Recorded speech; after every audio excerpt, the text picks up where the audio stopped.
जळगावच्या मानराज पार्क चौफुलीवर आज काळजाचा थरकाप उडवणारा अपघात घडला. ओम सुनील गिरी हा 25 वर्षीय तरुण आपल्या दुचाकीनं जात असताना पाठीमागून येणाऱ्या एका भरधाव ट्रकनं त्याला जोरदार धडक दिली. ही धडक इतकी भीषण होती की ओम ट्रकच्या चाकाखाली आल्यानं त्याचा जागीच करुण अंत झाला. अपघात घडताच परिसरातील नागरिकांनी घटनास्थळी मोठी गर्दी केली होती.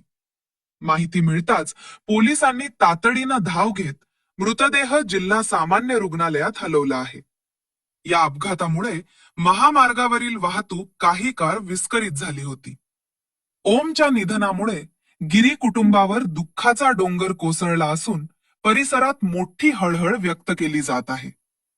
महामार्गावरील जड वाहनांच्या वाढत्या वेगामुळे निष्पाप जळगावकरांचं बळी जात असल्यानं स्थानिक नागरिकांमध्ये तीव्र संताप पाहायला मिळतोय. प्रशासनानं या मृत्यूच्या सापळ्यावर नियंत्रण मिळवावे अशी मागणी आता पुन्हा एकदा जोर धरू लागली आहे.